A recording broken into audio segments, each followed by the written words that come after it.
En zone euro, la croissance du PIB reste résiliente au second trimestre, mais ralentit légèrement. La contraction de la demande interne est compensée par un rebond du commerce international, toujours porté par les multinationales installées en Irlande.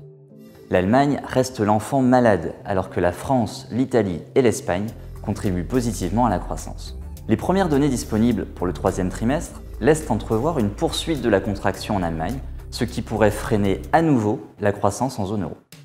Sans surprise, depuis plusieurs mois, l'industrie continue de souffrir, en particulier dans le secteur de l'automobile et de la chimie.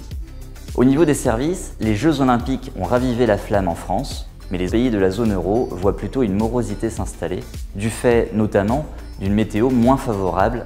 La consommation des ménages progresse péniblement et reste assez éloignée des niveaux d'avant-crise. Enfin, le marché de l'emploi est toujours très tendu et continue d'alimenter des tensions salariales. Dans ce contexte, la désinflation stagne depuis le mois de mars. Aux États-Unis, la croissance du PIB a accéléré.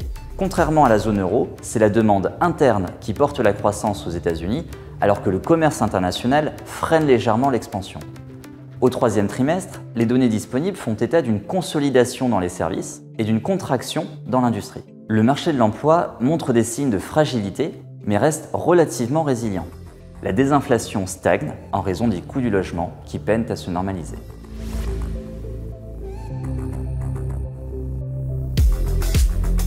Le dernier trimestre de l'année devrait être mouvementé. Certes, le cycle de baisse de taux est bien amorcé par l'ensemble des pays développés. La BCE semble privilégier un rythme lent et prudent pour le moment.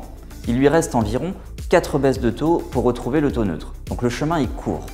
Pour la Fed, le chemin est long et elle semble déterminée à rattraper son retard. Elle a implémenté une première baisse de taux de 50 BP et prévoit de les réduire d'autant d'ici la fin de l'année. Cependant, les élections américaines restent incertaines et peuvent être source d'instabilité.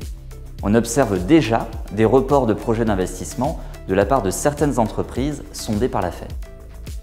L'automne est aussi un rendez-vous budgétaire incontournable en zone euro. Une feuille de route est attendue pour la France, qui est en procédure de déficit excessif. Enfin, les risques géopolitiques, en particulier en mer Rouge, les tensions entre Taïwan et la Chine, ou encore les difficultés de l'économie chinoise sont autant de perturbations du cycle économique mondial à surveiller.